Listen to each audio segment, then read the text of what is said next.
राज्यों समेत देश की प्रमुख खबरें ANT न्यूज बिहार झारखंड पर 30 जून 2024। गोल्डमैन ऑफ बिहार हम नहीं बोलते हैं, पूरा बिहार के लोग बोलता है, देश के लोग बोलता है। 5 किलो 400 ग्राम है, पहले 5 किलो 200 ग्राम था, 2-250 का एक बढ़ा है, अभी नया लिए हैं और 5 किलो 400 ग्राम है। तो आपको डर नहीं लगता है पहन के घूमते हैं तो? प्रत्यक्ष की प्रमाण की जरूरत नहीं है, अब आपके सामने है और प्रत्यक्ष की प्रमाण की जरूरत नहीं होती है। माननीय मुख्यमंत्री नीतीश जी का सरकार है, सुशासन का राज है, इसलिए डर नहीं लगता है। 13-14 करोड़ माता बहनें, भाई बंधु मित्र सब लोग प्यार देते हैं पूरा बिहार के। तो जब इतना प्यार मिले, माननीय मुख्यमंत्री जी का ध्यान रहता है, यहाँ के सीनियर SP भट्टी जी और DGP जो हैं और सीनियर SP राजीव मिश्रा, सबका ध्यान रहता है। जब इतना प्यार मिले तो फिर डरने की क्या बात है। बदलते बिहार हैं हम, सुशासन के अखबार हैं हम, विकास के प्रचार हैं हम, और जो हमारे माननीय मुख्यमंत्री जी बिहार के लिए किए हैं उनका शुक्रगुजार हैं हम। ये बताइए कि आप तो शरीर में पहले पूरा सोना पहनते ही हैं, उसके बाद अब आप बाइक भी है उसको भी पूरा गोल्डमैन ऑफ बिहार है, देश में दूसरा स्थान है, हमको देश में पहला गोल्डमैन बनना है। तो जो हमारा हर चीज ईमानदारी की कमाई होते रहेगा और हर चीज मेरा गोल्ड के होगा, यही हनुमान जी से प्रार्थना करते हैं। ये आप बाइक है, बुलेट आपका है, ये बुलेट भी पूरा गोल्डन प्लेट है? हाँ, पूरा नहीं, लेकिन इसमें 150-200 ग्राम लगा है, 11 से 12 लाख रुपया लगा है और तब आई है बेंगलोर से बन के, 7-8 महीना टाइम लगा है। आप 10 उंगली में अंगूठी पहने हुए हैं, इतने सारे चेन्स पहने हुए, आखिर क्या वजह है जो आप ये पहने हुए? बिहार के गोल्डमैन है, बिहार का ये मान सम्मान की बात है। देश विदेश, बम्बे दिल्ली से सब लोग आते हैं, बोलते हैं वाह वाह रे मेरा मैंने बिहार के बहुत बड़ाई करके जाते हैं लोग, कि ऐसे ऐसे लोग भी बिहार में रहते हैं। बड़ाई भी माननीय मुख्यमंत्री नीतीश कुमार जी का होता है, यहाँ का पुलिस प्रशासन के होता है कि इनको सुरक्षित रखा है। और ये तो सबका ही गर्व की बात है, पूरा बिहारियों की गर्व की बात है। आज देश के दूसरा गोल्डमैन है, लेकिन मैं कहलाना पसंद करूंगा गोल्डमैन ऑफ बिहार ही, इसलिए कि हम बिहार के मिट्टी के हैं। आपको आखिर कभी डर नहीं लगा? नहीं, डर तो नहीं लगता है। वीर बांकुड़ा बाबू वीर कुंवर सिंह की धरती आरा भोजपुर से है, बिहिया थाना बासदेवपुर गांव हुआ। डर नहीं लगता है हमको, डर लगता तो इतना पहनते नहीं। हम भी घर में लगा के अपने फैमिली के साथ 5 करोड़ लगा के जो जिंदगी भर के कमाई लेके चलते हैं। और ये हमारे माननीय सब यहाँ के नेताओं से, उप मुख्यमंत्री, मुख्यमंत्री सबसे आग्रह है कि ध्यान रखा जाए, हम पे सुरक्षित रखा जाए, ये इतना जरूर बोलूंगा।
I mean, tell us a little about it. The raw emotions must be there within the team today. Yeah, I'm not usually short of words, but I really have felt really short of words over the last few hours. I just could not be more prouder for this team. The way we've had to fight in difficult situations, and even today I think it was a great testament to the fight in the team to lose 3 wickets in the first 6, to be in the kind of position we were in with 30 balls to go. But we never kept, the boys just kept fighting, they kept believing, and I think it's just a great credit to them. And as a part of the coaching staff and as a member of the coaching staff, I just feel really grateful because we are getting to enjoy these moments because of what they have done in a pressure situation. So yeah, it was just phenomenal. It's just lovely to be a part of a dressing room like this, and I think it's a memory of a lifetime for me. So I'm really thankful and grateful to the team and everyone in the support staff who's made this possible. T20 format, what you want to say to both of them? Well, they've been outstanding performers. I mean, if you take the records, I mean, it's going to be very difficult, to replace them immediately. Of course, you're going to have talent coming through, but it's going to be a great loss for the moment. But hopefully, we should get some young cricketers. Like the IPL has thrown up so much of talent, especially in the younger category, younger players. So hopefully, we should. We're not going to be easy, but. We can try and get some young cricketers to at least do what they've done. The winning side so many years later. I mean, feels obviously very, very special. I've said it multiple times before as well. This was a dream which I wanted to win. Someone from where I come from in my life, how life has been. This is something which was always a dream, and it's the feeling which I can't describe because it has finally happened, and more so over when I know that everything came down to me at the end. Just very, very happy for the group, and finally got this. हार्दिक पिछले कुछ महीने हार्दिक पांड्या होना आसान नहीं था, बहुत tough रहे आपके लिए. वहां से ये जो आपको लग रहा है कोई ऊपर वाला आपके स्क्रिप्ट लिख रहा है? सर डेफिनेटली मैं ना बड़ा ग्रेस पे मानता हूँ सर. बड़ी सारी चीजें बोली गई, बड़ी सारी चीजें कही गई. किसी को 1% पता है नहीं हार्दिक पांड्या है कौन, लेकिन बातें सबने की है, कोई दिक्कत नहीं है. बट मैंने हमेशा माना है लाइफ में आप कभी मुंह से जवाब नहीं देते हैं. हालात और चीजें जवाब दे सकती हैं, और मैंने वही जब वक्त भी मुश्किल था तब एक ही चीज मैंने खुद को बोली लाइफ में, आप ज्यादा देर तक नहीं चल रहा है. और मुझे मैं ग्रेस में बहुत मानता हूँ. आप ग्रेसफुल रहे, हारिए जीतिए, ऊपर डाउन, अगर आप ग्रेस रखेंगे, I think it is time for our fans or everyone else to learn as well that irrelevant क्या हो लाइफ में, एक तरीका, आई थिंक एक बेहतर तरीका भी ढूंढना पड़ेगा अपनी कंट्री में. और आई एम श्योर वो सेम लोग काफी खुश होंगे. और बस बहुत ज्यादा कुछ कहने के लिए नहीं. देखिए, शानदार बल्लेबाजी की है भारत ने और 176 रन बनाए हैं, जो कि एक अच्छा स्कोर है. भारत की जिस तरह की गेंदबाजी है, तो मैं भारत के प्रदर्शन से काफी खुश हूं कि एक अच्छा कॉम्पिटिटिव स्कोर दिया है. लेकिन गेंदबाजी यहां पर अच्छी करनी होगी और फील्डर्स को सपोर्ट करना होगा अपने बॉलर्स को. विराट कोहली के परफॉर्मेंस को सर कैसे? देखिए, बहुत सारी बातें हो रही थी विराट के लिए, और मैं बिल्कुल भी चिंतित नहीं था क्योंकि मुझे मालूम था कि वो अच्छी बल्लेबाजी कर रहे हैं. टीम ने जैसा टेम्पलेट सेट किया था उसके अकॉर्डिंग वो खेल रहे थे. क्योंकि एक प्लानिंग होती है, टीम की स्ट्रेटजी होती है कि आप शुरू में पावर प्ले को कैश करेंगे, लेकिन वो एक बड़े प्लेयर हैं जो उन्होंने आज फिर दिखाया, बार बार दिखाया उन्होंने कि वो जब हम 34 रन पे 3 विकेट आउट हो गए थे, तो जिस तरह की उन्होंने समझदारी सूझबूझ वाली पारी खेली और एक पारी को बांध कर रखा, तो वही दर्शाता है कि वो इसीलिए उनको किंग कोहली कहा जाता है. और देखिए, T20 क्रिकेट ऐसा है जिसमें 1-2 पारी इधर उधर हो जाती हैं क्योंकि आप हर बॉल पे रन बनाने जाते हैं, लेकिन उसका मतलब ये नहीं कि उस प्लेयर में कोई खराबी आ गई थी या उसकी टेक्निक में कोई खराबी आ गई थी. बहुत सारी आवाजें उठने लगी थी, लेकिन अब वो शब्द शांत हो गई होंगी. लेकिन मैं उन लोगों को भी कुछ नहीं कहना चाहूंगा क्योंकि सभी चाहते हैं कि विराट अच्छा करे, तो वो उनके वेलविशर ही हैं जो चाह रहे थे कि वो अच्छा करें, और आज उनकी सबकी दुआएं यहाँ पर मंजूर हुई हैं. प्रेशर बहुत ज्यादा रहता है T20 मैच और वर्ल्ड कप खासतौर पर, तो प्रेशर खिलाड़ियों के ऊपर बहुत ज्यादा रहता है. तो प्रेशर को आंकते हुए खिलाड़ियों ने एक अच्छा परफॉर्मेंस कर दिया? बिल्कुल, देखिए वर्ल्ड कप है, इतने हमारे कंट्री में एक रिलीजन की तरह है क्रिकेट, तो सबकी बहुत ज्यादा आशाएं हैं और सबसे ज्यादा आशाएं विराट कोहली से या रोहित शर्मा से ही होती हैं सभी भारतीयों को, क्योंकि वो दोनों प्रूवन प्लेयर्स हैं। आज चूंकि कप्तान जल्दी आउट हो गया तो विराट ने जिम्मेदारी ली, एक एंड पे खड़े रहे और उनके साथ साथ शानदार बल्लेबाजी की अक्षर ने और शिवम दुबे ने कंट्रीब्यूट किया। तो इसी तरह एक टीम, मैंने शुरू से कहा है वर्ल्ड कप में बहुत अच्छे से एक टीम की तरह खेल रही है, हमारी एक यूनिट की तरह खेल रही है, सब अपनी जिम्मेदारी निभा रहे हैं, जो कि बहुत इंपॉर्टेंट है। प्रेशर पॉलिटिक्स नहीं है भाई, ये मांग तो हम लोग की रही है। कौन सा ऐसा दल है जो कि बिहार से आता है और वो विशेष राज्य के दर्जे की मांग नहीं करता हो या उस पर अपनी सहमति नहीं देता हो? हम खुद इसके पक्षधर हैं। पर अगर हम ये बोलें कि भैया बिहार को विशेष राज्य का दर्जा देना चाहिए तो हम प्रेशर पॉलिटिक्स कर रहे हैं? नहीं, कतई नहीं। हम लोग जिस सरकार के गठबंधन में हैं, एनडीए का हम लोग हिस्सा हैं। एनडीए का सबसे बड़ा घटक दल भारतीय जनता पार्टी है, जिनके नेता हमारे देश के प्रधानमंत्री हैं, जिसपे हम सबको विश्वास है। ये मांग अगर हम उनसे नहीं करेंगे तो किनसे करेंगे? हम लोग राजनीतिक दल होने के नाते ये भी मानते हैं कि ये नीति आयोग के अधीन ये विषय आता है।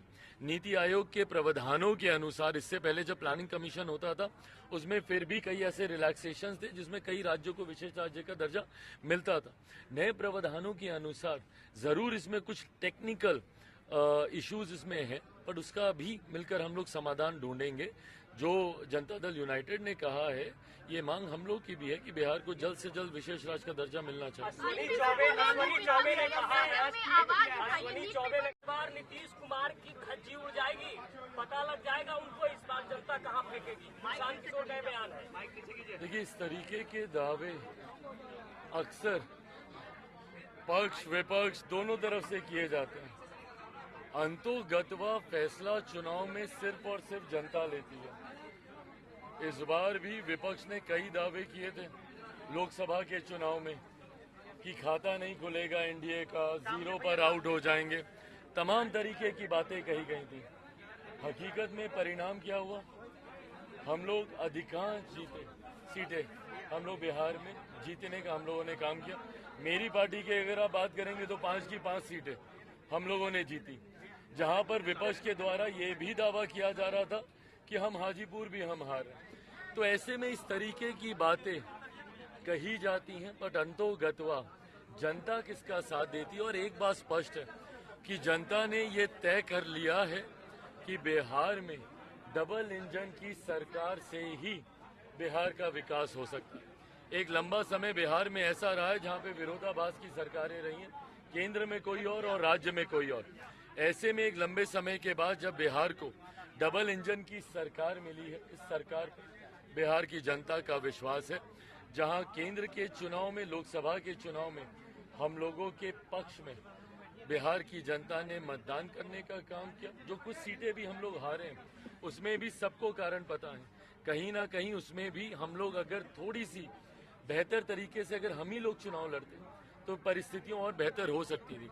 ऐसे में विधानसभा के चुनाव में भी बिहार की जनता ने मन बना लिया है, एनडीए की ही सरकार आएगी। मुख्यमंत्री नीतीश कुमार जी के नेतृत्व में एनडीए चुनाव लड़ने जा रहा है और विधानसभा चुनाव परिणामों के बाद बिहार में भी एनडीए की ही सरकार बनेगी। अब आ जाइए 4 जून को। 4 जून को सुप्रीम कोर्ट में सुनवाई होती है इस साल इसी महीने। अब 4 जून को सीबीआई ने माननीय सर्वोच्च न्यायालय के सामने कहा, किसी और अदालत के सामने नहीं, देश की सबसे बड़ी अदालत माननीय सर्वोच्च न्यायालय सुप्रीम कोर्ट के सामने कहा। जब सुप्रीम कोर्ट ने कहा भाई कब तक आप जांच चलाएंगे, 2 साल हो गया, 2 साल हो गया, कब तक आपकी जांच चलती रहेगी? बोले सर साहब एकदम जांच पूरी हो गई, सब कुछ तैयार है साहब, बस 2 से 3 हफ्ते के अंदर हम फाइनल चार्जशीट दाखिल कर देंगे, अब हमको कोई जांच नहीं करनी। सुना होगा आप लोगों ने, यह भी आप लोगों की जानकारी में है। माने सीबीआई सुप्रीम कोर्ट को गुमराह कर रही है। इसका मतलब सीबीआई अपनी जांच पूरी कर चुकी थी।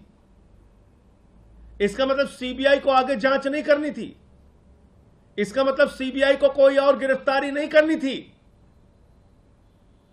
लेकिन सीबीआई वालों को बेचारों को क्या पता कि उनको अभी क्या क्या करना पड़ेगा। उसी बीच एक ऐतिहासिक फैसला ट्रायल कोर्ट का, ईडी कोर्ट का अरविंद केजरीवाल के मामले में आता है और वो फैसला यह कहता है ईडी के पास कोई सबूत नहीं है अरविंद केजरीवाल के खिलाफ।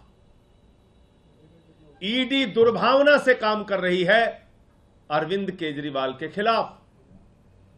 ईडी के पास कोई मनी ट्रेल नहीं है, कोई सबूत नहीं है, एक पैसे की बरामदगी नहीं है और इसलिए अरविंद केजरीवाल निर्दोष हैं। ये ईडी कोर्ट ने, ट्रायल कोर्ट ने, माननीय न्याय बिंदु जी की जज की कोर्ट ने ये फैसला दिया और उसी बीच ईडी के लोग गैर संवैधानिक तरीके से, गैर कानूनी तरीके से, बगैर आदेश की कॉपी लिए हाईकोर्ट पहुंच जाते हैं और उस जमानत पर स्टे ले लेते हैं।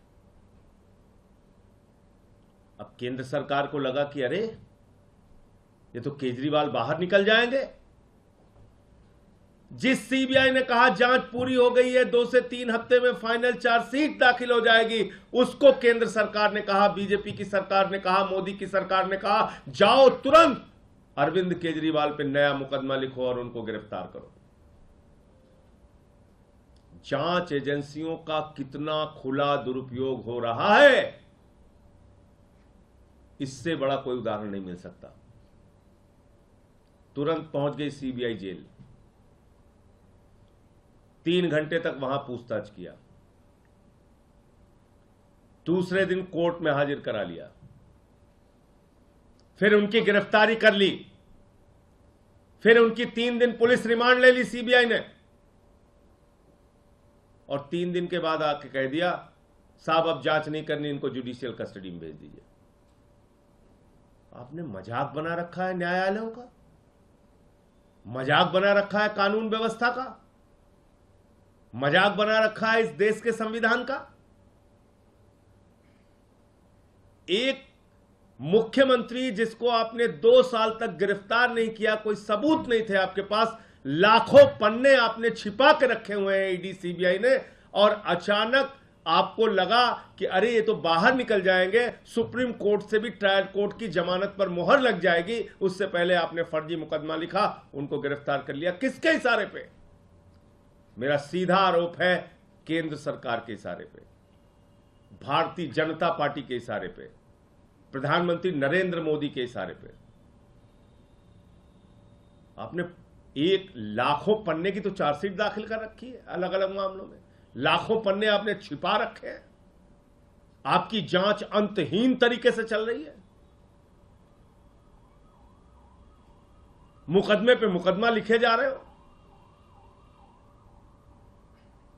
तो कल कह दिया साहब जुडिशियल कस्टडी में भेज दीजिए। तो 2 बातें साफ हो गई। नंबर 1, मनीष सिसोदिया के मामले में कोई सबूत नहीं है ईडी और सीबीआई के पास, सिर्फ उनकी जमानत को रोकने के लिए भारत के सर्वोच्च न्यायालय में खुलेआम ईडी और सीबीआई के द्वारा झूठ बोला गया। यह माननीय सर्वोच्च न्यायालय की अवमानना है। લીધો બનાસકાંઠા અને પંચમહાલ જિલ્લાને આપણે પાયલોટ પ્રોજેક્ટ તરીકે લીધા છે અને બાકી સારી બધી બેંકોએ પણ એની શરૂઆત પોતપોતાના જિલ્લામાં કરી છે। તમે સૌ જે એજીએમમાં આયા છો ક્યાંક ને ક્યાંક સહકારી સંસ્થામાં છો। આપણા બેંક એકાઉન્ટ કોઈ નેશનલાઇઝ બેંકમાં ખોલવાની જગ્યાએ એપીએમસી હોય, એપીએમસીના વ્યાપારીઓ હોય, ગ્રાહકો હોય, નાના નાની દૂધ મંડીની અંદર દૂધ ભરતી ખેડા જિલ્લાની બેન હોય કે કોઓપરેટિવ હાઉસિંગ સોસાયટી હોય, આ બધા જ બેંક એકાઉન્ટો મધ્યસ્થ ડિસ્ટ્રિક્ટ કોઓપરેટિવ બેંકમાં ખોલાવા અને district cooperative bank, state cooperative bank અને રાજ્ય કક્ષાની સંસ્થાઓની વચ્ચે એક સુદૃઢ આર્થિક માળખું બનાવવાની શરૂઆત આપણે કરવી જોઈએ। હું ચોક્કસપણે માનું છું કે અગર કોઓપરેશન એમોંગ્સ કોઓપરેટિવ આ મંત્ર જો આપણે સિદ્ધ કરીએ તો ભારતના કોઓપરેટિવ ક્ષેત્રને ક્યાંયથી પણ કોઈ મદદ લેવાની જરૂર નથી, હોશિયારા થવાની જરૂર નથી, ભારત સરકાર કે રાજ્ય સરકાર પાસેથી પણ ₹1 લેવાની જરૂર નથી. કેવલ કોઓપરેટિવ સંસ્થાઓના પૈસાથી જ પૂરી કોઓપરેટિવ મુવમેન્ટ યશસ્વી રીતે ચાલી શકે. મિત્રો, અમૂલ એનું એક સુંદર ઉદાહરણ છે.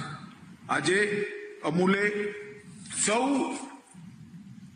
દેશભરમાં કામ કરતી કોઓપરેટિવ ડેરીઓ માટે એક આદર્શ ઉભો કર્યો છે અને મારી આપ સૌને અપીલ છે કે ગુજરાતની જિલ્લા બેંકો પણ એક એવો આદર્શ ઉભો કરે કે દેશભરમાંથી દરેક રાજ્યમાંથી આપણી બેંકોને જોવા માટે કોઓપરેટિવ મુવમેન્ટના ભાઈઓ આવે. આજે જિલ્લા કોઓપરેટિવ બેંકના સૌ સભાસદો બેઠા છે ત્યારે અને હું તેજસભાઈને પણ વિનંતી કરવા માંગુ છું કે પેક્સને મજબૂત કરવાનું જે કામ ભારત સરકારે હાથમાં લીધું છે, 20 અલગ અલગ જાતના ઇનિશિયેટિવ લઈ પેક્સને મજબૂત કરવાનું કામ જે હાથમાં લીધું છે એને પણ તમે આગળ વધારો અને પેક્સ જેટલા મજબૂત થશે એટલી જ બેંક મજબૂત